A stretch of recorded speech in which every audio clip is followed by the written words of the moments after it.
Lektion 1: Herausforderungen meistern.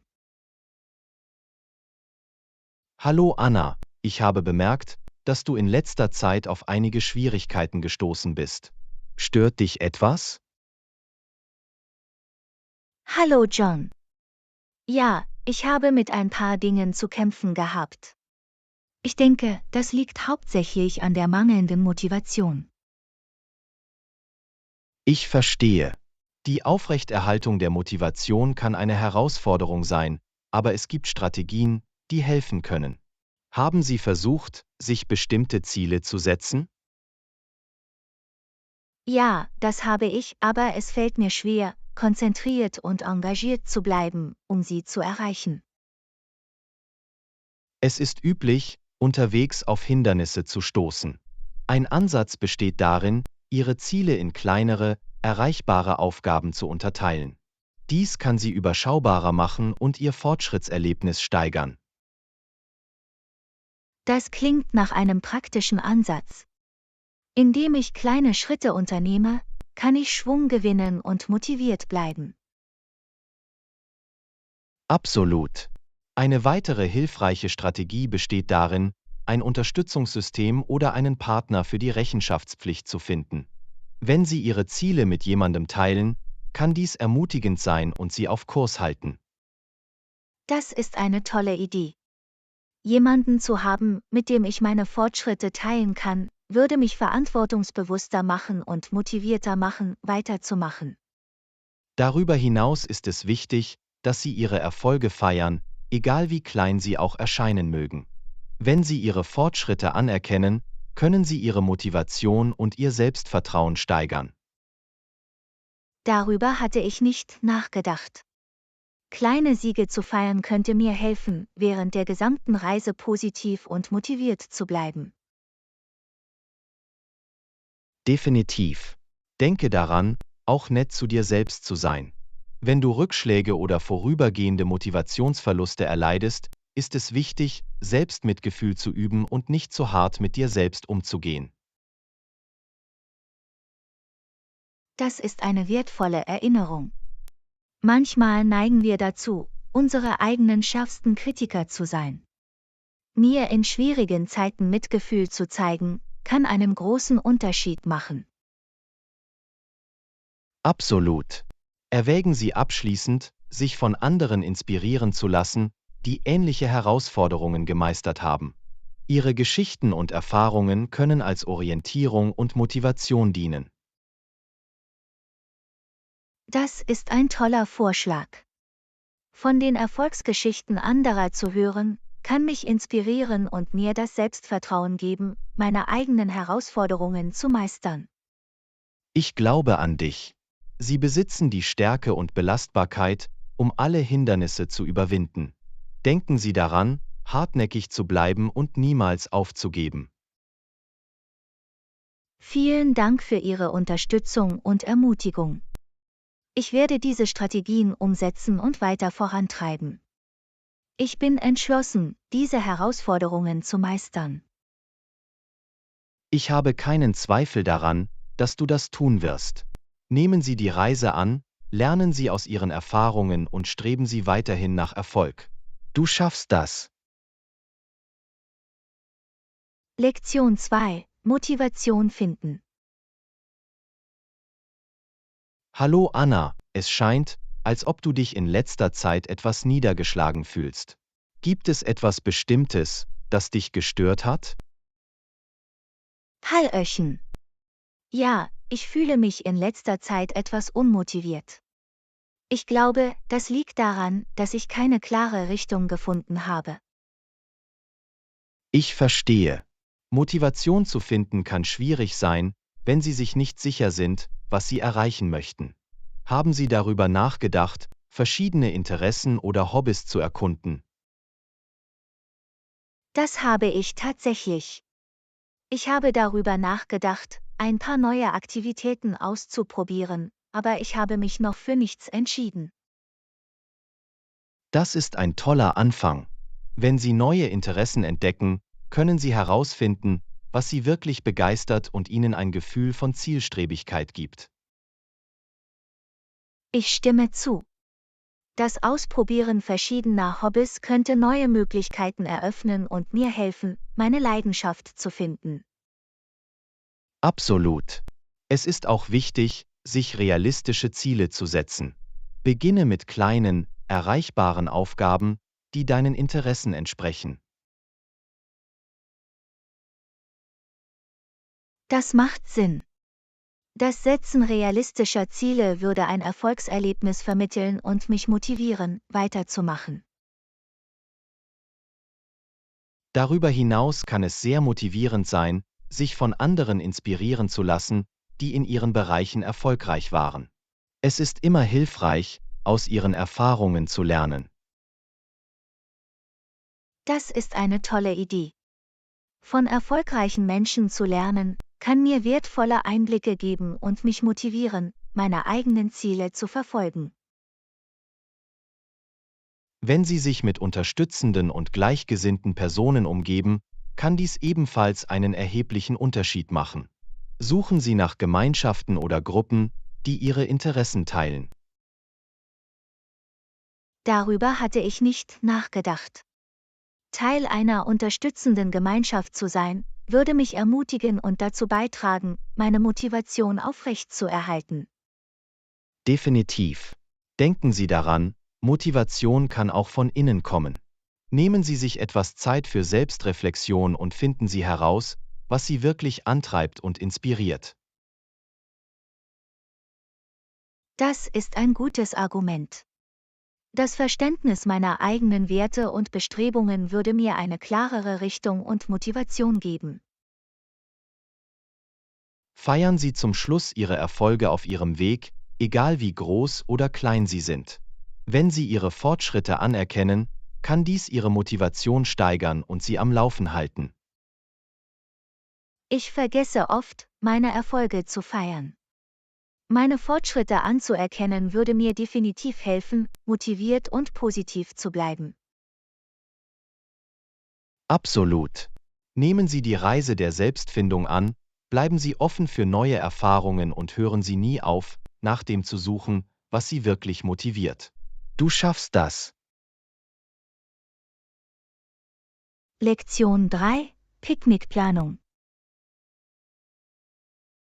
Hallo Anna, ich habe eine lustige Idee für das Wochenende. Wie wäre es mit einem Picknick im Park? Hallo John. Das klingt nach einem großartigen Plan. Picknicks sind immer angenehm, besonders wenn das Wetter schön ist. Unbedingt. Wir können ein paar Snacks und Getränke zum Genießen mitbringen. Was sind deine Lieblings-Picknick-Snacks? Ich liebe Chips. Sie sind der perfekte knusprige und herzhafte Snack für Zusammenkünfte im Freien. Chips sind super. Ich werde sicherstellen, dass ich eine Vielzahl von Geschmacksrichtungen mitbringe. Wie wäre es mit Getränken? Irgendwelche Vorlieben? Ich denke, Limonade oder Eistee wären eine erfrischende Wahl für ein Picknick. Sie sind perfekt, um den Durst an einem sonnigen Tag zu stillen. Exzellente Auswahl. Ich packe Limonade und Eistee für uns ein. Oh, und vergiss nicht eine kuschelige Decke zum Sitzen. Definitiv. Eine bequeme Decke ist für ein Picknick unerlässlich. Sie sorgt für eine gemütliche Atmosphäre und verhindert Grasflecken. Ich stimme vollkommen zu. Lassen Sie uns nun über einige Aktivitäten nachdenken, die wir machen können, während wir dort sind. Irgendwelche Vorschläge? Wie wäre es, einen Frisbee oder einen Ball mitzubringen? Wir können ein paar Spiele im Freien spielen und einen freundschaftlichen Wettbewerb veranstalten. Mir gefällt die Idee. Spiele verleihen Picknicks einen zusätzlichen Spaß. Außerdem halten sie uns aktiv und engagiert. Absolut. Es ist wichtig, ein abgerundetes Picknickerlebnis mit gutem Essen, Getränken und unterhaltsamen Aktivitäten zu haben. Einverstanden. Wir sollten auch in Betracht ziehen, etwas Musik oder einen tragbaren Lautsprecher mitzubringen, um ein angenehmes Ambiente zu schaffen. Das ist ein toller Vorschlag. Musik verleiht jeder Zusammenkunft eine wundervolle Atmosphäre. Wir können ein paar optimistische Melodien spielen. Perfekt. Vergessen wir zum Schluss nicht, Sonnencreme und Insektenschutzmittel mitzubringen, um uns vor Sonne und Ungeziefer zu schützen. Guter Punkt. Sicherheit und Komfort sind bei Outdoor-Aktivitäten von entscheidender Bedeutung. Sonnenschutz und Insektenschutzmittel sind ein Muss. Absolut. Ich freue mich auf unser Picknick. Es wird ein herrlicher Tag voller guter Gesellschaft und angenehmer Momente.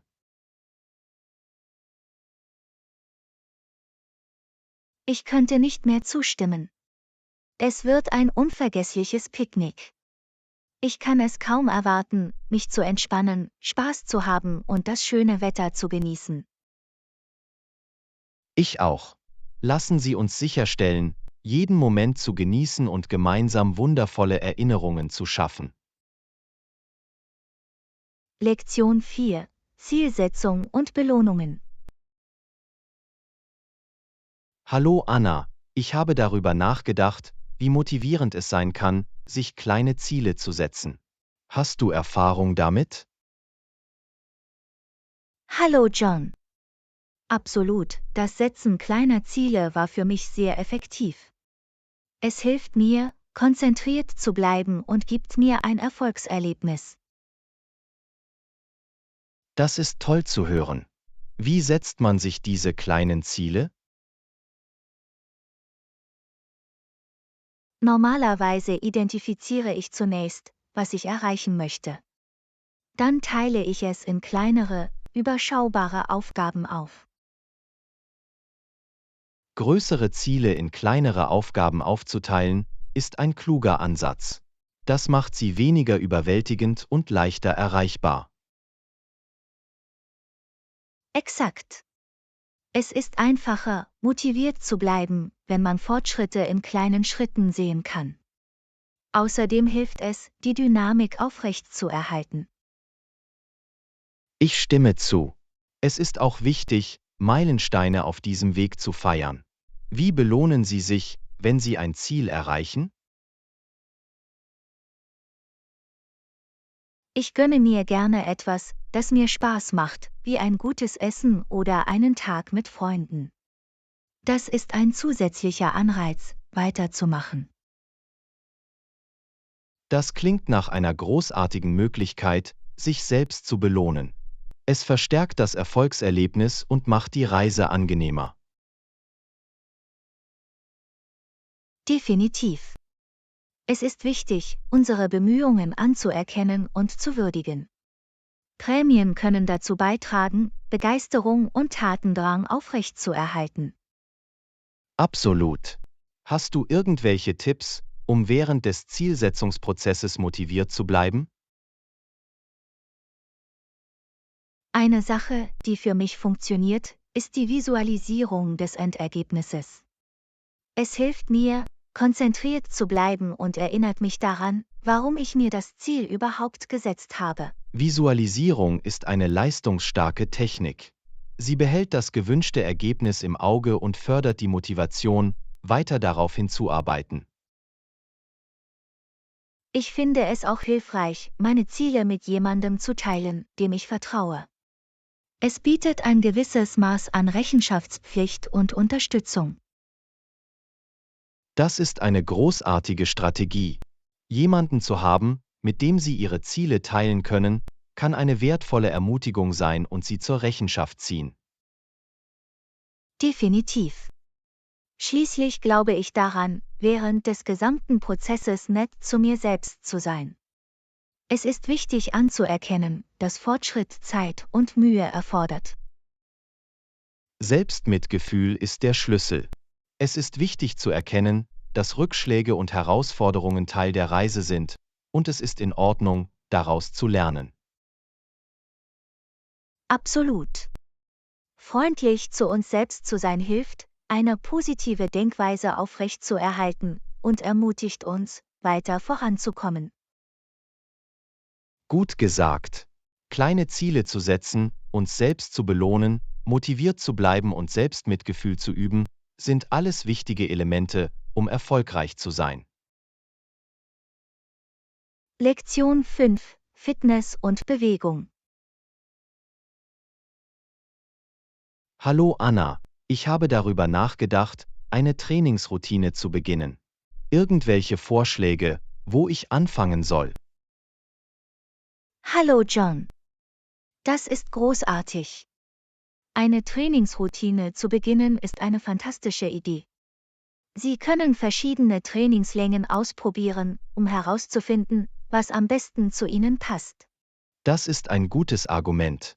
Welche Arten von Workouts empfiehlst du jemandem, der gerade erst anfängt?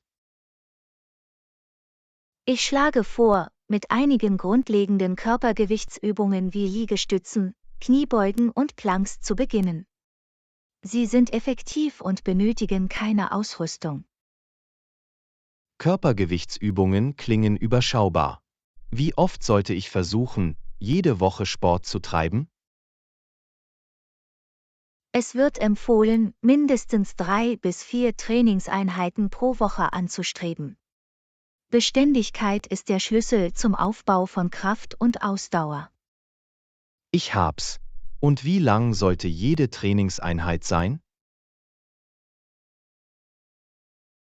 Sie könnten mit kürzeren Einheiten beginnen, etwa 20 bis 30 Minuten, und die Dauer schrittweise erhöhen, wenn sich Ihr Fitnessniveau verbessert. Das klingt vernünftig. Gibt es noch andere Vorschläge, die du hast, um das Training angenehmer zu gestalten? Absolut. Sie könnten versuchen, während des Trainings fröhliche Musik einzubauen oder Podcasts zu hören. Es hilft Ihnen, engagiert und motiviert zu bleiben. Musik und Podcasts klingen wie großartige Begleiter beim Training. Das probiere ich mal aus. Irgendwelche anderen Tipps? Ein weiterer Vorschlag ist, Ihr Training zu variieren. Sie können verschiedene Übungen wie Yoga, Radfahren oder sogar Tanzkurse ausprobieren, um die Dinge interessant zu halten. Abwechslung macht die Dinge auf jeden Fall spannend. Ich werde verschiedene Trainingsmöglichkeiten erkunden, um herauszufinden, was mir am besten gefällt. Das ist ein fantastischer Ansatz. Wenn Sie Ihr Training genießen, ist es einfacher, motiviert zu bleiben und sich Ihrer Fitnessroutine zu widmen. Ich stimme zu. Es ist wichtig, Aktivitäten zu finden, die mir wirklich Spaß machen. Vielen Dank für all die hilfreichen Vorschläge. Du bist willkommen. Denke daran, dass Beständigkeit, Abwechslung und Spaß am Training der Schlüssel zum langfristigen Erfolg sind. Viel Spaß dabei, fit zu werden. Das werde ich. Ich freue mich darauf, diese Tipps in meine Fitnessreise einfließen zu lassen. Auf einen gesünderen und aktiveren Lebensstil. Lektion 6: Kochen und Essenszubereitung. Hallo Anna, ich habe gerade eine leckere hausgemachte Lasagne zum Abendessen gemacht. Es riecht unglaublich. Hallo John. Lecker, klingt klassisch. Hast du irgendwelche Seiten dazu gemacht? Ja, ich habe einen frischen Cäsarsalat mit hausgemachtem Dressing gemacht. Es passt perfekt zur Lasagne. Das klingt nach einer großartigen Kombination. Wie hast du das Cäsar-Dressing gemacht? Ich habe ein traditionelles Rezept mit Sardellen, Knoblauch, Dijon-Senf, Zitronensaft und Olivenöl verwendet. Es verleiht dem Salat einen würzigen Geschmack. Hausgemachtes Dressing schmeckt immer besser. Ich werde irgendwann versuchen müssen, es selbst zu machen. Hast du noch etwas vorbereitet? Ich habe auch ein paar Knoblauchgrissini gemacht. Sie sind innen weich und außen knusprig. Sie sind jedes Mal ein Hit.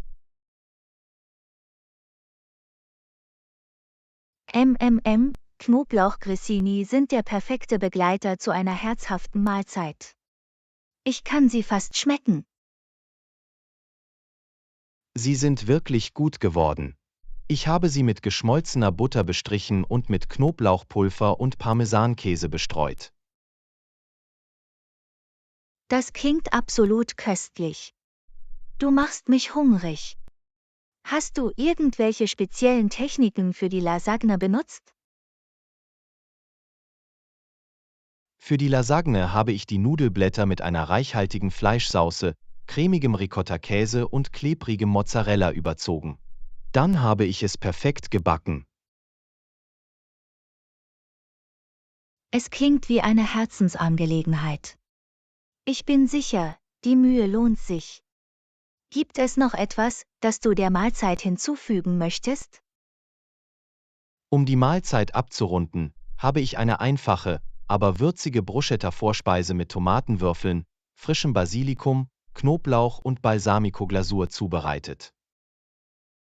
Bruschetta ist immer ein Publikumsliebling.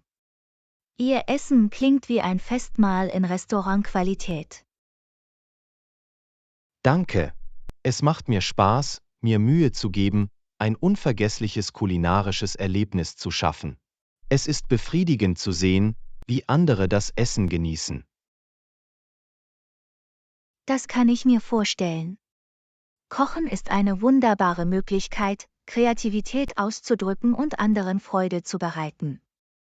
Deine Leidenschaft dafür ist inspirierend. Kochen ist zu einem Lieblingshobby von mir geworden. Es ermöglicht mir, verschiedene Geschmacksrichtungen zu entdecken und in der Küche zu experimentieren. Das ist fantastisch. Es ist wichtig, Aktivitäten zu finden, die uns Freude und Erfüllung bringen. Machen Sie weiter so und guten Appetit. Ich danke dir. Danke für deine freundlichen Worte. Ich hoffe, Sie haben bald die Gelegenheit, Ihr eigenes köstliches Essen zuzubereiten. Lektion 7: Einkaufen und Verhandeln. Hallo Anna, weißt du was? Ich habe online ein fantastisches Angebot für einen neuen Laptop gefunden. Hallo John. Das ist aufregend. Wo hast du es gefunden? Hast du die Preise verglichen und nach Rabatten gesucht? Ich habe es auf einer beliebten E-Commerce-Website gefunden. Vor dem Kauf habe ich die Preise auf verschiedenen Plattformen verglichen, um sicherzustellen, dass ich das beste Angebot erhalte. Das ist ein kluger Schachzug. Es ist immer gut, etwas zu recherchieren und den wettbewerbsfähigsten Preis zu finden. Haben Sie Rabatte oder Sonderangebote gefunden? Ja, ich hatte Glück. Ich habe einen Rabattcode gefunden, mit dem ich zusätzliche 20% Rabatt auf den Originalpreis des Laptops erhalten habe. Es war ein Schnäppchen. Wow, das ist ein toller Rabatt. Haben Sie die allgemeinen Geschäftsbedingungen gelesen, um sicherzustellen, dass sie für Ihren Kauf gelten? Absolut. Ich habe die Details sorgfältig gelesen und sichergestellt, dass der Rabattcode für das jeweilige Laptop-Modell gültig ist, das ich kaufen wollte.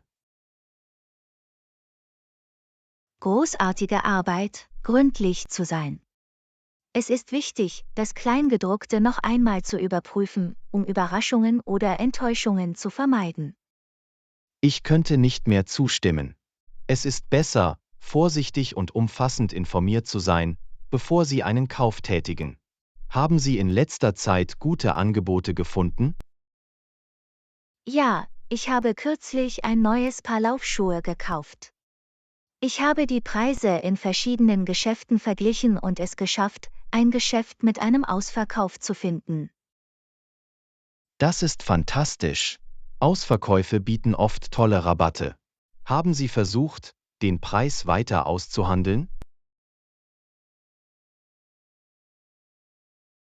Das habe ich getan. Ich habe den Verkäufer höflich gefragt, ob noch Platz für einen zusätzlichen Rabatt ist, und sie haben zugestimmt, mir einen kleinen zusätzlichen Rabatt zu gewähren. Verhandeln kann einen Versuch wert sein. Es zeugt von Selbstvertrauen und kann manchmal zu noch besseren Geschäften führen. Gibt es noch andere Einkaufstipps, die Sie teilen können? Ein Tipp ist, sich für Newsletter oder Treueprogramme Ihrer Lieblingsgeschäfte anzumelden. Sie senden Ihren Mitgliedern häufig exklusive Rabatte und Angebote. Das ist eine kluge Strategie. Wenn Sie auf Ihrer Mailingliste stehen, verpassen Sie keine Sonderaktionen. Danke für den Tipp. Du bist willkommen. Einkaufen kann Spaß machen, aber es ist wichtig, klug damit umzugehen. Viel Spaß mit deinem neuen Laptop. Viel Spaß beim Einkaufen. Ich danke dir. Ich bin begeistert von dem Laptop und schätze deinen Rat. Ich wünsche Ihnen auch viel Spaß beim Einkaufen und vielleicht finden Sie weitere tolle Angebote. Lektion 8: Die Stadt erkunden und kulinarische Köstlichkeiten. Hallo Anna, hast du schon einmal einen gemütlichen Spaziergang durch die Parks und Gärten der Stadt gemacht? Hallo John. Das klingt entspannend. Ja, ich liebe es, Grünflächen zu erkunden und die Natur im Herzen der Stadt zu genießen. Es ist eine wunderbare Art, sich zu entspannen und die Schönheit um uns herum zu genießen. Welche Parks und Gärten haben Sie besucht? Ich war im Central Park, wo ich gerne picknickte und Leute beobachtete. Der Botanische Garten ist ein weiterer Favorit von mir. Der Central Park ist eine Ikone. Es bietet einen friedlichen Rückzugsort aus der geschäftigen Stadt. Haben Sie bestimmte Gärten im Botanischen Garten besucht? Ja, ich habe den Rosengarten erkundet, der in voller Blüte stand. Die lebendigen Farben und duftenden Düfte waren einfach atemberaubend. Das klingt herrlich. Gärten voller blühender Blumen verzaubern uns irgendwie. Hast du irgendwelche Fotos gemacht?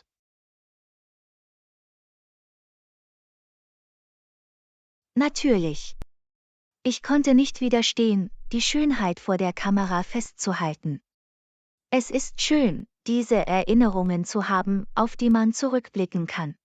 Fotos sind eine großartige Möglichkeit, diese besonderen Momente festzuhalten. Die Schönheit der Natur ist wirklich beeindruckend. Apropos Schönheit, was ist mit dem Essen in der Stadt? Ah, das Essen. Die Stadt bietet eine vielfältige kulinarische Szene. Es ist für jeden Geschmack etwas dabei. Welche Art von Küche genießen Sie? Ich bin ein Fan der italienischen Küche. Die Stadt hat einige tolle italienische Restaurants, die authentische und köstliche Nudelgerichte servieren. Italienische Küche ist immer eine gute Wahl. Haben Sie andere Küchen probiert, die Sie empfehlen würden? Ja, ich habe kürzlich ein neues thailändisches Restaurant ausprobiert. Die Aromen waren kräftig und die Gerichte waren voller aromatischer Gewürze. Es war ein herrliches Erlebnis. Die thailändische Küche ist bekannt für ihre lebendigen Aromen. Ich muss mir das Restaurant ansehen. Hast du irgendwelche Lieblingsgerichte von dort? Das Pad Thai und das grüne Curry waren hervorragend. Sie hatten die perfekte Balance zwischen süßen, sauren und würzigen Aromen. Das sind klassische thailändische Gerichte. Ich werde hungrig, wenn ich nur daran denke. Irgendwelche anderen Empfehlungen für Feinschmecker? Für Dessertliebhaber gibt es in der Stadt eine berühmte Bäckerei, die köstliches Gebäck und köstliche Kuchen serviert. Ihr Schokoladeneclair ist ein Muss. Ich habe eine Schwäche für Gebäck. Ich werde diese Bäckerei auf jeden Fall zu meiner Liste hinzufügen. Danke für die Empfehlung. Du bist willkommen. Das Erkunden von Parks und Gärten und das Probieren verschiedener Küchen sind fantastische Möglichkeiten, die Schönheit der Stadt zu genießen. Genieße deine Abenteuer. Lektion 9: Reiseprobleme und Rückerstattungen. Hallo Anna, weißt du was? Mein Flug wurde in letzter Minute storniert. Oh nein, das muss enttäuschend gewesen sein. Hallo John. Ja, es war ziemlich frustrierend. Ich habe mich sehr auf die Reise gefreut. Zum Glück bot die Fluggesellschaft eine Rückerstattung an. Das ist eine Erleichterung. Mussten Sie sich viel Mühe geben, um die Rückerstattung zu erhalten?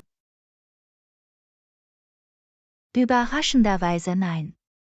Ich habe den Kundendienst der Fluggesellschaft kontaktiert und sie haben die Rückerstattung problemlos bearbeitet. Es war eine reibungslose Erfahrung. Das ist gut zu hören. Der Umgang mit Reiseunterbrechungen kann stressig sein, aber es ist toll, wenn der Rückerstattungsprozess problemlos abläuft. Haben Sie alternative Optionen angeboten? Sie boten an, mich auf einen späteren Flug umzubuchen, aber da meine Pläne zeitkritisch waren, entschied ich mich stattdessen für die Rückerstattung. Es ist verständlich. Manchmal ist eine Umbuchung nicht die bequemste Option. Haben Sie auch eine Rückerstattung für Unterkünfte oder Aktivitäten erhalten, die Sie gebucht hatten? Zum Glück hatten die meisten Unterkünfte und Aktivitäten, die ich gebucht hatte, flexible Stornierungsbedingungen. Also konnte ich auch für diese eine Rückerstattung erhalten. Flexible Stornierungsbedingungen sind in solchen Situationen ein Lebensretter. Es ist immer eine gute Idee, die Stornierungsbedingungen zu überprüfen, bevor Sie Reservierungen vornehmen. Hatten Sie eine Reiseversicherung? Ja, ich hatte eine Reiseversicherung, die Reiserücktrittsversicherung abdeckte. Es gab mir die Gewissheit, dass ich finanziell abgesichert sein würde. Eine Reiseversicherung kann eine kluge Investition sein. Es hilft, die finanziellen Risiken zu mindern, die mit unvorhergesehenen Umständen verbunden sind. Hatten Sie andere Reisepläne im Sinn? Ja, ich erwäge, stattdessen einen Kurzurlaub vor Ort zu planen. Die Erkundung nahegelegener Ziele kann genauso aufregend und praktisch sein. Hatten Sie in letzter Zeit irgendwelche Reiseunfälle? Zum Glück gab es in letzter Zeit keine größeren Pannen. Ich stelle jedoch immer sicher, dass ich einen Backup-Plan für den Fall unerwarteter Änderungen oder Notfälle habe. Das ist ein kluger Ansatz. Auf Reisen ist es wichtig, auf das Unerwartete vorbereitet zu sein. Irgendwelche Tipps für den Umgang mit Reiseunterbrechungen? Ein Tipp ist, im Umgang mit Kundendienstmitarbeitern ruhig zu bleiben und geduldig zu sein. Sie helfen eher, wenn Sie höflich und verständnisvoll bleiben. Absolut. Die Aufrechterhaltung einer positiven Einstellung trägt wesentlich zur reibungslosen Lösung von Problemen bei. Danke für den Rat. Du bist willkommen. Ich hoffe, Ihre zukünftigen Reiseerlebnisse sind voller reibungsloser Reisen und unvergesslicher Abenteuer. Sicher reisen. Lektion 10: Gute Ideen und Problemlösung. Hallo Anna, hast du diese neuen Lampen mit einstellbarer Helligkeit gesehen? Das klingt praktisch. Hallo John. Ja, habe ich. Es ist toll, die Beleuchtung in einem Raum kontrollieren zu können. Wie gehen Sie mit den Lichtpräferenzen zu Hause um? Ich verwende eine Kombination aus natürlichem Licht am Tag und verstellbaren Lampen am Abend. Es hilft, das richtige Ambiente für verschiedene Aktivitäten zu schaffen. Das ist ein kluger Ansatz. Beleuchtung kann unsere Stimmung und Produktivität stark beeinflussen. Haben Sie irgendwelche Lieblingsbeleuchtungseinstellungen? Abends bevorzuge ich ein weicheres und wärmeres Licht, wenn ich mich entspannen möchte. Tagsüber lasse ich gerne so viel natürliches Licht wie möglich herein. Ich stimme zu. Natürliches Licht sorgt dafür, dass sich Räume offener und einladender anfühlen. Haben Sie intelligente Beleuchtungslösungen ausprobiert? Ja, ich habe ein paar intelligente Glühbirnen, die ich mit meinem Handy steuern kann. Es ist praktisch, die Helligkeit einzustellen und sogar die Farbe zu ändern, wenn ich möchte. Das ist beeindruckend. Die Technologie hat es so viel einfacher gemacht, unsere Lichtpräferenzen zu personalisieren. Wie wäre es mit Energiesparoptionen? Ich habe in meinem ganzen Haus auf LED-Lampen umgestellt. Sie verbrauchen weniger Energie und haben eine längere Lebensdauer. Es ist eine Win-Win-Situation sowohl für die Umwelt als auch für meinen Geldbeutel. LED-Lampen sind eine gute Wahl. Sie sind nicht nur energieeffizient, sondern erzeugen auch weniger Wärme. Waren Sie mit irgendwelchen Herausforderungen bei der Beleuchtung konfrontiert? Ja, manchmal finde ich es schwierig, die richtige Balance zwischen zu hell und zu schwach zu finden. Es geht darum, für jeden Raum den idealen Ort zu finden. Die richtige Balance zu finden, kann etwas schwierig sein, aber mit den einstellbaren Beleuchtungsoptionen wird es einfacher, das Ambiente individuell anzupassen. Irgendwelche Tipps zur Auswahl der richtigen Glühbirnen? Berücksichtigen Sie bei der Auswahl der Glühbirnen die Farbtemperatur. Wärmere Töne eignen sich eher zur Entspannung, während kühlere Töne gut für konzentrierte Aufgaben geeignet sind. Das ist ein hilfreicher Tipp. Es ist wichtig, die gewünschte Atmosphäre für jeden Raum zu berücksichtigen. Die Beleuchtung spielt eine wichtige Rolle in der Innenarchitektur. Haben Sie dekorative Beleuchtung ausprobiert? Ja, ich habe einige dekorative Lichterketten, die meinem Wohnzimmer eine gemütliche und skurrile Note verleihen. Sie schaffen abends ein schönes Ambiente. Lichterketten können in der Tat einen Raum verändern. Sie verleihen einen Hauch von Charme und schaffen eine warme, einladende Atmosphäre. Gibt es noch andere Lichtideen, die Sie ausprobieren möchten? Ich bin neugierig auf Smart Home Systeme, die Beleuchtung mit Musik synchronisieren oder sogar natürliche Sonnenlichtmuster simulieren können. Es wäre faszinierend, diese auszuprobieren. Lektion 11: Essentials für internationale Reisen. Hallo Anna, reist du auch international? Hallo John. Ja, das bin ich. Ich habe nächsten Monat eine Reise nach Europa geplant. Kennen Sie die Reiseanforderungen? Absolut. Es ist wichtig, gut vorbereitet zu sein, wenn Sie ins Ausland reisen. Haben Sie die Visabestimmungen für Ihr Reiseziel überprüft? Ja, ich habe mich im Voraus über die Visabestimmungen informiert. Zum Glück bietet mein Reiseziel Touristen die visafreie Einreise. Das ist praktisch. Es erspart Ihnen die Mühe, ein Visum zu beantragen.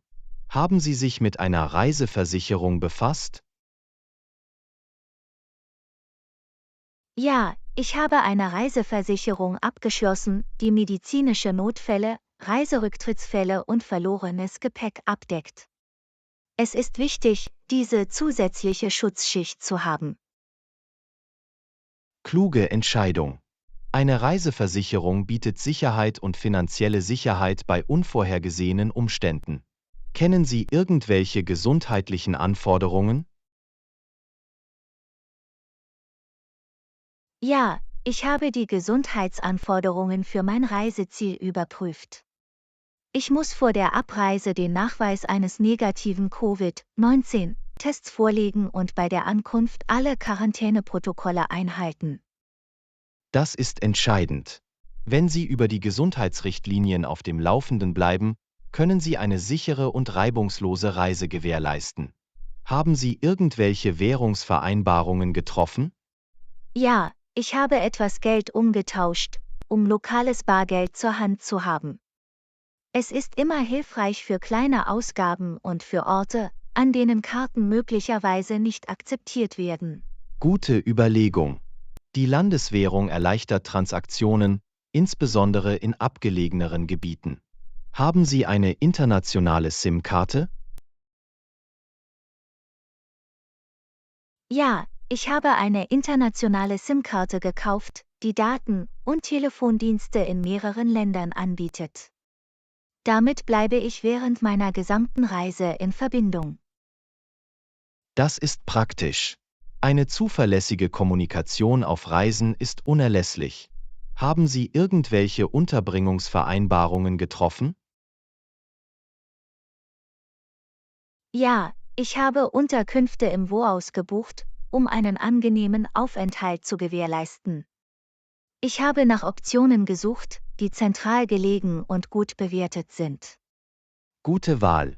Wenn Sie im Voraus nach Unterkünften suchen und buchen, sparen Sie sich Stress in letzter Minute. Haben Sie eine detaillierte Reiseroute vorbereitet? Ja, ich habe eine grobe Reiseroute mit den Orten, die ich besuchen möchte, und den Aktivitäten, die ich gerne machen würde, erstellt. Es gibt mir einen Orientierungssinn und hilft, meine Zeit zu optimieren. Hervorragend. Eine Reiseroute hilft Ihnen, das Beste aus Ihrer Reise herauszuholen und stellt sicher, dass Sie keine Sehenswürdigkeiten verpassen, die Sie gesehen haben müssen. Haben Sie über Transportmöglichkeiten nachgedacht? Ja, ich habe nach Transportmöglichkeiten wie öffentlichen Verkehrsmitteln, Taxis und Mitfahrdiensten gesucht. Ich wähle für jeden Standort die bequemste und kostengünstigste Option. Intelligenter Ansatz. Wenn Sie sich mit den örtlichen Transportmöglichkeiten vertraut machen, sparen Sie Zeit und können sich effizient in der Stadt zurechtfinden. Gibt es noch etwas, worauf du dich vorbereitest? Ich packe auch wichtige Dinge wie einen universellen Netzadapter, bequeme Wanderschuhe und ein Toilettenset in Reisegröße ein. Es ist wichtig, auf verschiedene Situationen vorbereitet zu sein. Das ist eine umfassende Liste. Das Einpacken der richtigen Dinge sorgt für eine reibungslose und angenehme Reise. Ich hoffe, Sie haben eine fantastische Zeit bei der Erkundung Europas. Lektion 12. Webseitenoptimierung und SEO. Hallo Anna, hast du davon gehört, unsere Website für höhere Suchrankings zu optimieren? Es kann die Sichtbarkeit erheblich verbessern. Hallo John. Ja, habe ich. SEO, Suchmaschinenoptimierung, spielt eine entscheidende Rolle bei der Steigerung des organischen Traffics auf Websites. Wie vertraut sind Sie mit SEO-Techniken? Ich habe einige Nachforschungen angestellt und gelernt, relevante Keywords zu verwenden, Metatext zu optimieren und qualitativ hochwertige Inhalte zu erstellen. Auf welche Strategien sind Sie gestoßen? Es gibt verschiedene Strategien, zum Beispiel die Geschwindigkeit der Website zu verbessern, Bilder zu optimieren und Backlinks aus seriösen Quellen aufzubauen. Es ist ein fortlaufender Prozess. Haben Sie über die Optimierung von Mobilgeräten nachgedacht? Absolut. Angesichts der zunehmenden Nutzung mobiler Geräte ist eine mobilfreundliche Website von entscheidender Bedeutung. Es gewährleistet ein nahtloses Erlebnis für Benutzer auf verschiedenen Geräten. Was ist mit der Benutzererfahrung? Die Benutzererfahrung (UX) ist für den Erfolg einer Website unerlässlich. Es beinhaltet Faktoren wie einfache Navigation, klare Call-to-Action-Buttons und responsives Design. Haben Sie irgendwelche Website-Audits durchgeführt? Ja, ich habe Online-Tools verwendet, um Website-Audits durchzuführen. Sie helfen dabei, technische Probleme, defekte Links oder Bereiche zu identifizieren, die verbessert werden müssen. Haben Sie sich mit lokalem SEO befasst? Ja, lokale Suchmaschinenoptimierung ist wichtig für Unternehmen, die auf bestimmte geografische Gebiete abzielen. Es beinhaltet die Optimierung für lokale Keywords und die Listung auf Plattformen wie Google My Business. Was ist mit Content Marketing? Content Marketing ist eine leistungsstarke Strategie. Die Erstellung wertvoller und informativer Inhalte bindet nicht nur die Nutzer ein, sondern trägt auch zur Verbesserung der Suchmaschinenrankings bei. Haben Sie sich mit der Integration sozialer Medien befasst? Ja, die Integration sozialer Medien in unsere Website kann das Engagement steigern und den Traffic steigern. Es ist wichtig, Schaltflächen zum Teilen in sozialen Netzwerken zu haben und auf verschiedenen Plattformen mit unserem Publikum in Kontakt zu treten. Was ist mit Analysetools Analytik wie und Google Tracking? Analytics bieten wertvolle Einblicke in die Leistung der Website, das Nutzerverhalten und die Verkehrsquellen. Sie helfen dabei, die Effektivität unserer Optimierungsbemühungen zu verfolgen. Haben Sie über die Optimierung der Sprachsuche nachgedacht? Sprachsuche wird immer beliebter. Die Optimierung unserer Website für Sprachanfragen kann unsere Chancen verbessern, in den Ergebnissen der Sprachsuche zu erscheinen. Es ist ein neuer Trend, den es zu beobachten gilt. Was ist mit der Bedeutung der Seitenladegeschwindigkeit? Die Ladegeschwindigkeit der Seite ist entscheidend für die Nutzererfahrung und das Suchmaschinenranking. Die Optimierung von Bildern, die Minimierung von Code und die Verwendung von Caching-Techniken können dazu beitragen, die Ladezeiten zu verbessern. Hast du die Welt der Backlinks erkundet? Ja, der Aufbau hochwertiger Backlinks von seriösen Websites ist wichtig für die Suchmaschinenoptimierung. Es zeigt Suchmaschinen, dass unsere Website vertrauenswürdig und relevant ist. Haben Sie sich mit den Auswirkungen von Social Proof befasst? Soziale Beweise wie Kundenrezensionen und Testimonials können das Vertrauen und das Engagement der Nutzer stark beeinflussen. Die Einbindung von Social Proof-Elementen auf unserer Website kann sich positiv auf die Suchmaschinenoptimierung auswirken. Haben Sie über die Rolle von Metabeschreibungen nachgedacht? Metabeschreibungen bieten kurze Zusammenfassungen von Webseiten in Suchergebnissen. Das Schreiben überzeugender und relevanter Metabeschreibungen kann die Klickraten erhöhen und die Suchmaschinenoptimierung verbessern. Was ist mit der Macht von Longtail-Keywords? Longtail-Keywords sind spezifisch und zielgerichteter. Sie können uns helfen, bei Nischensuchen einen höheren Rang einzunehmen und Nutzer anzuziehen, die nach bestimmten Informationen oder Produkten suchen. Haben Sie sich mit dem Konzept der Pillar Pages beschäftigt?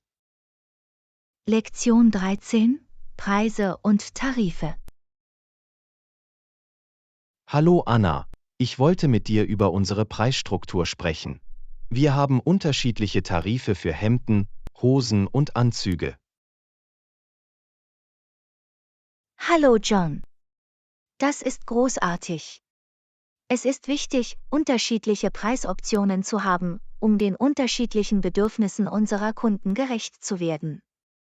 Wie haben Sie die Tarife festgelegt?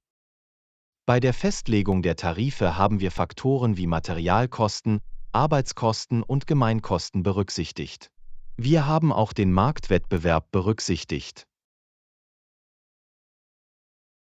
Das klingt vernünftig. Es ist entscheidend, ein Gleichgewicht zwischen Wettbewerbsfähigkeit und Sicherung der Rentabilität zu finden. Haben Sie in Betracht gezogen, Rabatte oder Werbeaktionen anzubieten? Ja, wir bieten Einführungsrabatte für Neukunden und gelegentlich Sonderangebote zu besonderen Anlässen. Es hilft, neue Kunden anzuziehen und bietet Anreize für Stammkunden. Exzellente Idee. Das Anbieten von Rabatten und Sonderangeboten kann ein Gefühl der Dringlichkeit erzeugen und Kunden dazu ermutigen, das Angebot zu nutzen. Haben Sie verschiedene Preisstufen festgelegt? Ja, wir haben unterschiedliche Preisstufen, je nach der Qualität der verwendeten Materialien, der Komplexität des Kleidungsstücks und dem Grad der vom Kunden gewünschten Anpassung. Das ist ein kluger Ansatz. Durch die Kategorisierung der Preise nach verschiedenen Stufen können Kunden Optionen auswählen, die ihren Präferenzen und ihrem Budget entsprechen. Haben Sie die Bündelung von Optionen in Betracht gezogen? Ja, wir bieten Paketoptionen an, bei denen Kunden Rabatte erhalten, wenn sie mehrere Kleidungsstücke zur Reinigung oder Änderung auswählen. Es ermutigt Kunden, unsere Dienste häufiger zu nutzen. Das ist eine großartige Möglichkeit, Upselling zu betreiben und die Kundenbindung zu erhöhen. Die Bündelungsoptionen bieten dem Kunden Mehrwert und Komfort. Haben Sie darüber nachgedacht, Mitgliedschaftsprogramme anzubieten? Ja, wir haben ein Mitgliedschaftsprogramm, bei dem Kunden eine monatliche oder jährliche Gebühr zahlen, um ermäßigte Tarife und zusätzliche Vergünstigungen wie bevorzugten Service und kostenlose Änderungen zu erhalten. Das ist eine fantastische Möglichkeit, langfristige Beziehungen zu Kunden aufzubauen. Mitgliedschaftsprogramme schaffen ein Gefühl von Exklusivität und ermutigen Kunden, loyal zu bleiben. Haben Sie saisonale Preise in Betracht gezogen? Ja, in der Hochsaison, wenn die Nachfrage nach unseren Dienstleistungen höher ist, haben wir etwas höhere Tarife. Es hilft uns, die erhöhte Arbeitsbelastung zu bewältigen und die Servicequalität aufrechtzuerhalten. Das ist eine kluge Strategie. Die Anpassung der Preise an die Saisonalität ermöglicht es uns, von der höheren Nachfrage zu profitieren und unseren Umsatz zu optimieren. Haben Sie darüber nachgedacht, zusätzliche Dienste anzubieten? Ja, wir bieten zusätzliche Dienstleistungen wie Fleckenentfernung, Kleidungsreparaturen und Spezialverpackungen für Kunden an, die ihre Kleidung besonders pflegen möchten. Es bietet mehr Optionen und Upselling-Möglichkeiten. Das ist eine großartige Möglichkeit, auf spezifische Kundenbedürfnisse einzugehen und den Wert unserer Dienstleistungen zu steigern. Zusatzdienste können uns von Mitbewerbern abheben. Haben Sie geografische Preisunterschiede berücksichtigt? Ja, wir haben unterschiedliche Tarife für verschiedene Standorte, basierend auf Faktoren wie Betriebskosten und lokalen Marktbedingungen. Es ermöglicht uns an regionale Unterschiede anzupassen. Das ist ein durchdachter Ansatz. Die Berücksichtigung geografischer Preisunterschiede stellt sicher, dass unsere Tarife wettbewerbsfähig bleiben und den lokalen Markt widerspiegeln. Haben Sie darüber nachgedacht, Treueprämien anzubieten? Ja, wir haben ein Treueprämienprogramm, bei dem Kunden für jeden Service, den sie nutzen, Punkte sammeln. Sie können diese Punkte dann gegen Rabatte oder kostenlose Dienstleistungen einlösen. Lektion 14: Roadtrip-Planung.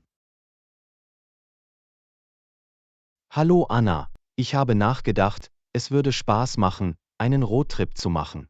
Wir konnten die malerische Aussicht auf dem Weg genießen. Hallo John. Das klingt nach einer großartigen Idee. Roadtrips sind eine wunderbare Möglichkeit, neue Orte zu erkunden und unvergessliche Erinnerungen zu schaffen. Hast du über das Reiseziel nachgedacht? Ja, ich habe nach ein paar Optionen gesucht. Wie wäre es mit einem Roadtrip in die Berge? Wir können atemberaubende Ausblicke erleben und Outdoor-Aktivitäten genießen. Das klingt unglaublich. Bergregionen bieten eine ruhige und erfrischende Umgebung. Haben Sie die Dauer des Roadtrips berücksichtigt? Ja, ich dachte an eine einwöchige Reise. Es würde uns genug Zeit geben, um voll und ganz in die Schönheit der Natur einzutauchen und verschiedene Attraktionen zu erkunden. Das klingt perfekt. Eine einwöchige Reise ermöglicht es uns Zeit zu nehmen und jedes Ziel wirklich zu genießen. Hast du über die Route nachgedacht? In der Tat habe ich die Route geplant. Ich möchte sicher gehen, dass wir die landschaftlich reizvollsten Straßen nehmen und unterwegs bemerkenswerte Sehenswürdigkeiten besuchen. Das ist ein toller Plan. Die Wahl einer Route mit malerischen Straßen verbessert das Gesamterlebnis und bietet Möglichkeiten für atemberaubende Fotostops. Haben Sie die Unterkunft in Betracht gezogen? Ja, ich habe nach verschiedenen Optionen gesucht. Ich denke, es wäre aufregend, in gemütlichen Hütten oder Lodges in den Bergen zu übernachten. Das klingt gemütlich und charmant. Der Aufenthalt in Hütten oder Lodges trägt zum Abenteuer bei und ermöglicht es uns mit der Natur zu verbinden. Hast du an die Mahlzeiten gedacht? Absolut. Ich dachte, es würde Spaß machen, unterwegs lokale Küche zu probieren. Wir können kleine Städte erkunden und einzigartige kulinarische Erlebnisse entdecken. Das ist eine tolle Idee. Das Probieren der lokalen Küche verleiht der Reise einen köstlichen Aspekt und ermöglicht es uns, die Aromen der Region zu genießen. Haben Sie irgendwelche Aktivitäten oder Attraktionen in Betracht gezogen? Ja, ich habe nach Wanderwegen, Aussichtspunkten und malerischen Orten für die Fotografie gesucht. Es wäre wunderbar, in die Schönheit der Natur einzutauchen. Das klingt fantastisch. Das Erkunden von Wanderwegen und das Fotografieren atemberaubender Ausblicke werden die Reise noch unvergesslicher machen. Haben Sie über irgendwelche Sicherheitsmaßnahmen nachgedacht? Sicherheit hat oberste Priorität. Ich werde sicherstellen, dass das Auto vor der Reise gründlich überprüft wird und Notfallvorräte wie ein Erste-Hilfe-Set und ein Reserverad dabei sind. Das ist verantwortungsvolle Planung. Das Ergreifen der notwendigen Sicherheitsvorkehrungen gewährleistet eine reibungslose und sorgenfreie Reise. Haben Sie an Unterhaltung für unterwegs gedacht? Ja, ich dachte, es wäre toll, eine Roadtrip-Playlist mit unseren Lieblingsliedern und Podcasts zu erstellen. Es wird uns während der Fahrt unterhalten. Das ist eine wunderbare Idee. Eine gut kuratierte Playlist und ansprechende Podcasts sorgen dafür, dass die Reise angenehm ist und die Zeit schnell vergeht. Hast du über das Budget nachgedacht? Ja, ich habe die Kosten für Unterkunft, Verpflegung und Aktivitäten geschätzt. Es ist wichtig, ein Budget zu haben, um sicherzustellen, dass wir entsprechend planen und zu hohe Ausgaben vermeiden. Das ist ein kluger Ansatz. Die Festlegung eines Budgets hilft uns, fundierte Entscheidungen zu treffen und gewährleistet einen stressfreien Roadtrip. Freust du dich auf das Abenteuer? Unbedingt. Ich kann es kaum erwarten, mich auf den Weg zu machen und mich mit dir auf dieses spannende Abenteuer einzulassen. Es wird ein unvergessliches Erlebnis sein. Lektion 15: Prioritäten abwägen. Hallo Anna, ich wollte über das Ausbalancieren von Prioritäten sprechen. Das ist wichtig, findest du nicht? Hallo John. Absolut, ein Gleichgewicht zwischen verschiedenen Prioritäten zu finden, ist entscheidend für ein gesundes und erfülltes Leben. Fühlst du dich manchmal deswegen schuldig? Ja, das tue ich. Manchmal fühle ich mich schuldig, weil ich nicht jedem Aspekt meines Lebens die gleiche Aufmerksamkeit schenken kann.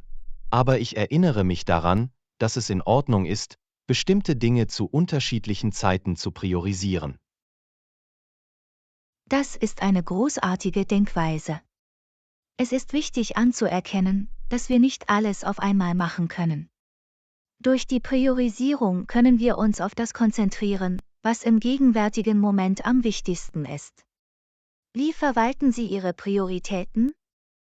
Ich versuche, eine Liste von Aufgaben zu erstellen und sie nach Dringlichkeit und Wichtigkeit zu kategorisieren. Es hilft mir, organisiert zu bleiben und die wichtigsten Aufgaben zuerst zu erledigen. Das ist ein praktischer Ansatz. Wenn Sie eine To-Do-Liste erstellen und Aufgaben nach Dringlichkeit und Wichtigkeit priorisieren, können Sie den Überblick behalten und sich nicht überfordert fühlen.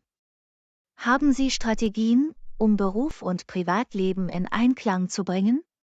Ja, ich versuche, Grenzen zu setzen und einen Zeitplan festzulegen, der es ermöglicht, sich auf die Arbeit zu konzentrieren und Zeit für persönliche Aktivitäten und Beziehungen. Das ist eine kluge Strategie. Das Setzen von Grenzen und die Erstellung eines Zeitplans tragen zur Aufrechterhaltung einer gesunden Work-Life-Balance bei und stellen sicher, dass beide Bereiche die Aufmerksamkeit erhalten, die sie verdienen.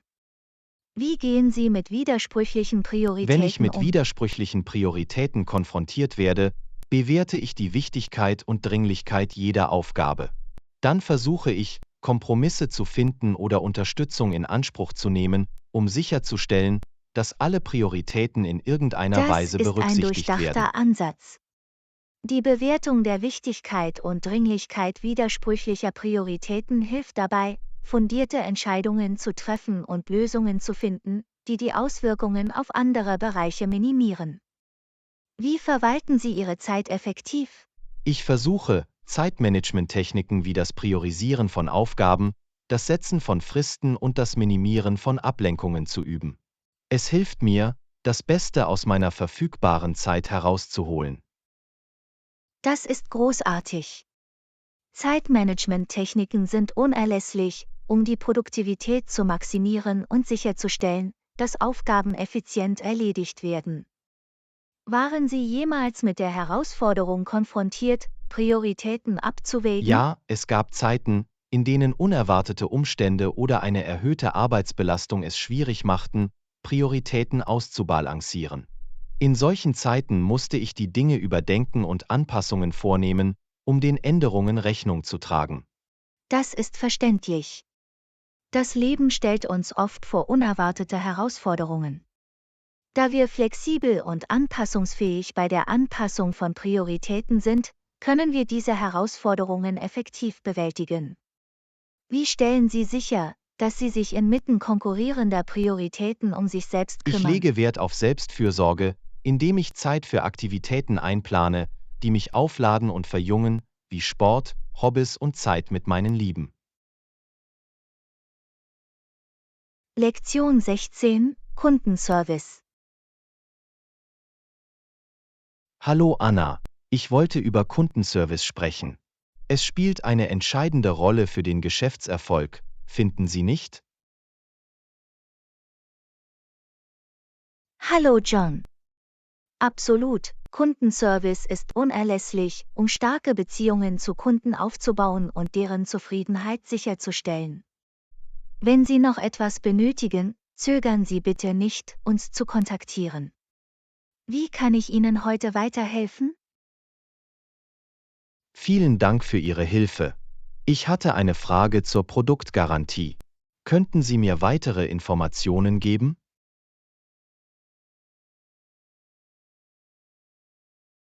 Ganz gewiss. Unsere Produktgarantie deckt Herstellungsfehler für einen Zeitraum von einem Jahr ab Kaufdatum ab. Wenn Sie innerhalb dieses Zeitraums auf Probleme stoßen, teilen Sie uns dies bitte mit. Wir helfen Ihnen gerne weiter. Das ist toll zu wissen. Ich weiß den Garantieumfang zu schätzen. Welche Kanäle stehen zur Verfügung, falls ich den Kundendienst kontaktieren muss? Wir bieten mehrere Kanäle für den Kundensupport. Sie können uns per Telefon, E-Mail oder über unseren Online-Chat-Support auf unserer Website erreichen.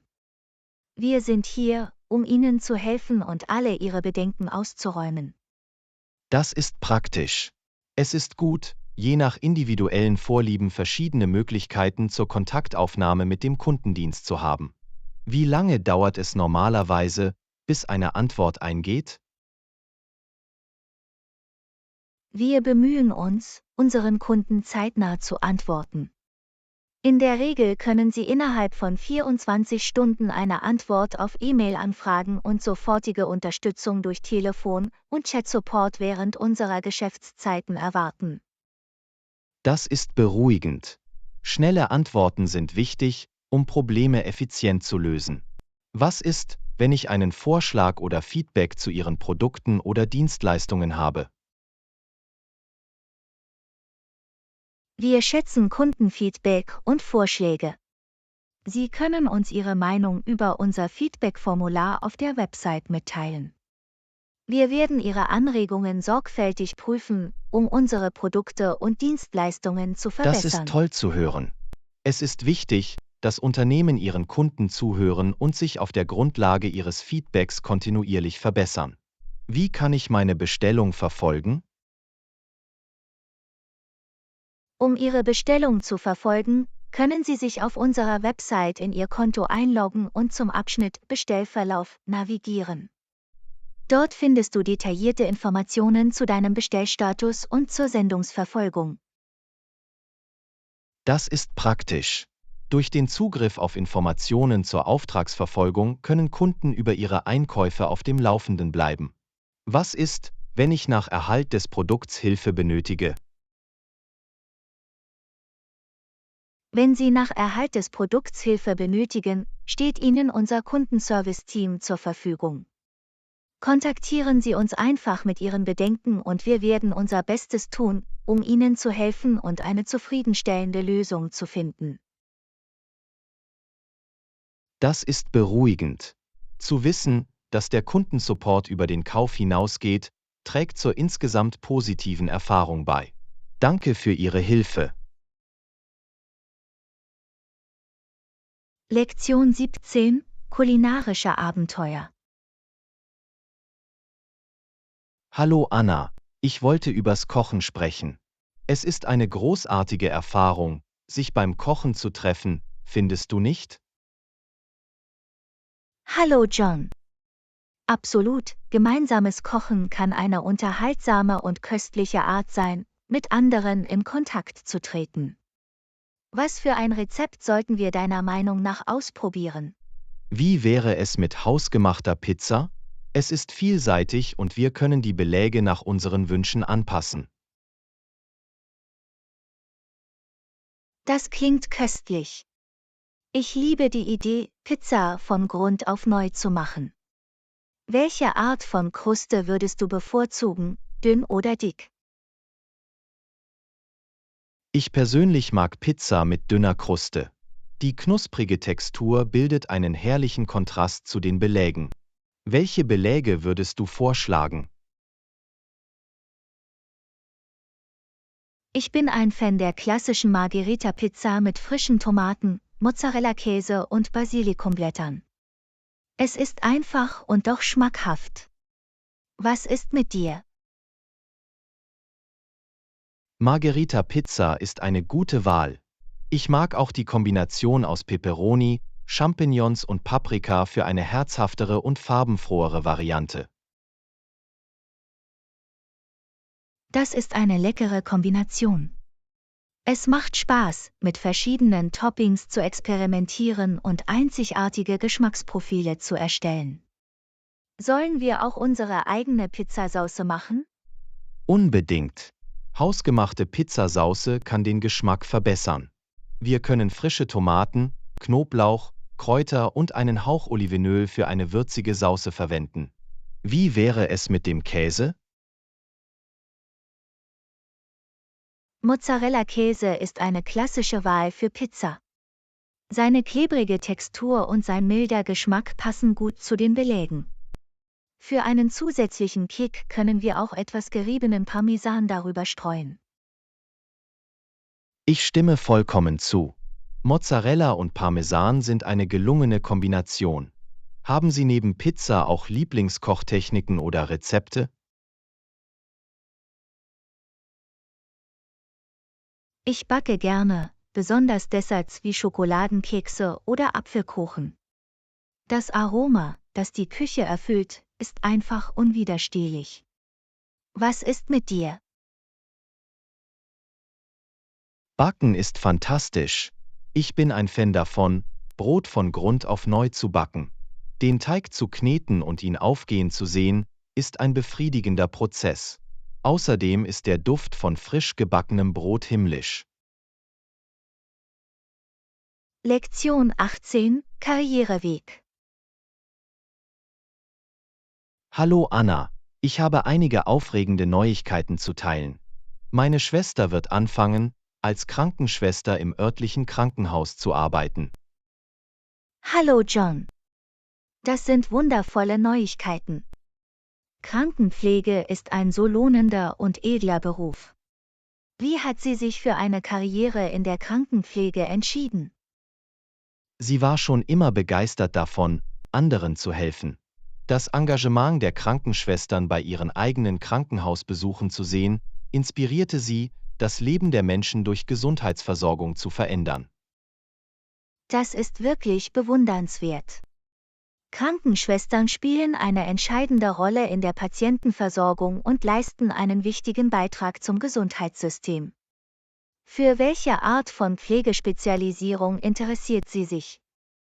Sie neigt dazu, sich auf pädiatrische Krankenpflege zu spezialisieren. Sie hat eine natürliche Affinität zu Kindern und möchte eine mitfühlende Betreuung bieten, die speziell auf ihre Bedürfnisse zugeschnitten ist. Das ist fantastisch. Die Kinderpflege erfordert besondere Fähigkeiten und eine echte Liebe zur Arbeit mit Kindern. Ich bin mir sicher, dass sie sich in diesem Bereich auszeichnen wird. Wie lang ist Ihr Trainingsprogramm? Ihr Ausbildungsprogramm dauert rund 2 Jahre. Es umfasst sowohl theoretischen Unterricht als auch praktische klinische Erfahrung, um sie auf die Herausforderungen der Pflegepraxis vorzubereiten. Das klingt umfassend. Die Kombination aus theoretischem Wissen und praktischen Fähigkeiten wird sie für ihre zukünftige Karriere in der Krankenpflege gut ausrüsten. Wird sie in einer bestimmten Abteilung arbeiten? Zunächst wird sie durch verschiedene Abteilungen wechseln, um eine umfassende Erfahrung zu sammeln. Ihr langfristiges Ziel ist es jedoch, auf der Intensivstation für Neugeborene zu arbeiten, da sie ein großes Interesse an der Betreuung von Frühgeborenen hat. Die Pflege von Neugeborenen erfordert spezielle Fähigkeiten und eine sanfte Berührung. Es ist wunderbar, dass sie ein klares Ziel vor Augen hat. Freut sie sich darauf, ihre Karriere als Krankenschwester zu beginnen? Unbedingt. Sie ist begeistert und bestrebt, das Leben der Patienten und ihrer Familien positiv zu beeinflussen. Ich bin stolz auf ihren Einsatz und ihre Entschlossenheit, ihrer Leidenschaft nachzugehen. Sie hat eine glänzende Zukunft vor sich.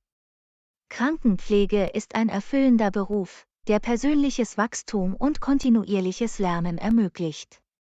Ich wünsche ihr alles Gute für ihre Krankenpflege. Danke für deine freundlichen Worte. Ich werde Ihre guten Wünsche an Sie weitergeben. Es ist inspirierend zu sehen, wie Menschen wie meine Schwester einen Karriereweg wählen, der das Leben der Menschen verändert. Lektion 19: Kreative Einladungen. Hallo Anna, ich habe darüber nachgedacht, ein kleines Treffen zu veranstalten. Es wäre toll, unsere Freunde einzuladen. Haben Sie Ideen, wie Sie eine einfache Einladung zum Versenden per E-Mail entwerfen können? Hallo John. Das klingt nach einem lustigen Plan. Für eine einfache Einladung können wir mit einem klaren und modernen Design beginnen. Wie wäre es mit einer fetten Schrift für die Veranstaltungsdetails? Das ist eine gute Idee. Eine fette Schrift hebt die wichtigen Informationen hervor. Wir können auch einige dekorative Elemente wie bunte Ränder oder Symbole hinzufügen. Unbedingt. Das Hinzufügen visueller Elemente macht die Einladung ansprechender. Wir können lebendige Farben verwenden, die zum Thema des Treffens passen. Was ist mit dem Layout? Um es einfach zu halten, können wir uns für ein übersichtliches Layout mit übersichtlichen Abschnitten für die Veranstaltungsdetails, Datum, Uhrzeit und Ort entscheiden. Es sollte leicht zu lesen und zu verstehen sein. Ich stimme zu. Klarheit ist der Schlüssel. Wir können auch eine kurze Beschreibung des Treffens oder spezielle Anweisungen hinzufügen, zum Beispiel ob es sich um ein Potluck oder eine Themenveranstaltung handelt. Guter Punkt.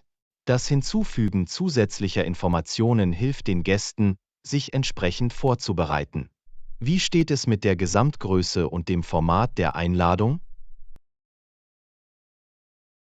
Da wir es per E-Mail versenden, können wir uns für eine rechteckige Standardform entscheiden. Was die Größe angeht, sollten wir sie moderat halten, um sicherzustellen, dass sie gut auf Computerbildschirme und Mobilgeräte passt. Das macht Sinn. Wir möchten, dass die Einladung für alle leicht sichtbar und zugänglich ist. Haben Sie Vorschläge für die Betreffzeile der E-Mail?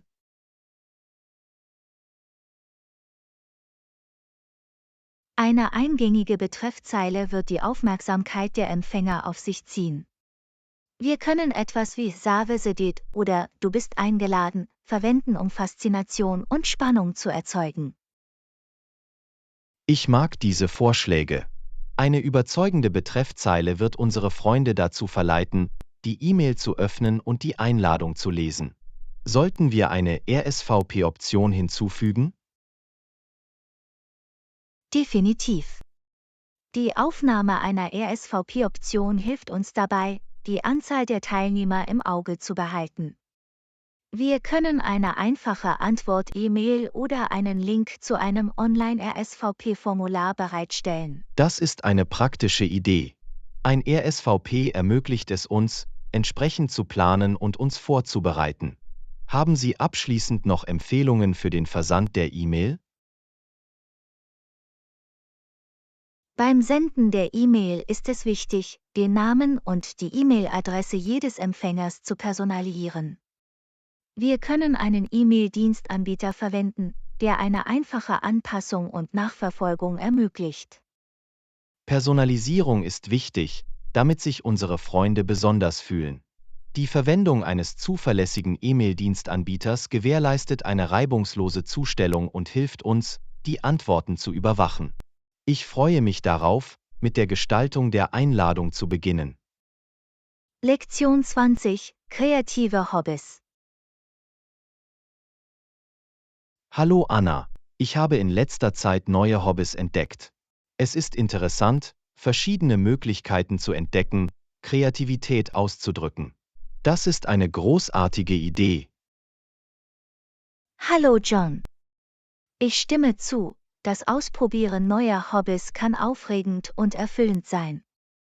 Was sind einige der Hobbys, die du erforscht hast? Ich habe angefangen zu malen. Es ist eine großartige Möglichkeit, sich zu entspannen und meiner künstlerischen Seite freien Lauf zu lassen. Wie machst du deine Hobbys unterhaltsam? Das ist wunderbar. Ich finde, um meine Hobbys unterhaltsam zu gestalten, bedeutet, ein Gleichgewicht zwischen Herausforderung und Spaß zu finden. Es hilft, Aktivitäten auszuwählen, die mich wirklich interessieren. Das macht Sinn. Die Teilnahme an Aktivitäten, die unser Interesse wecken, motiviert uns. Welche Hobbys finden Sie besonders unterhaltsam?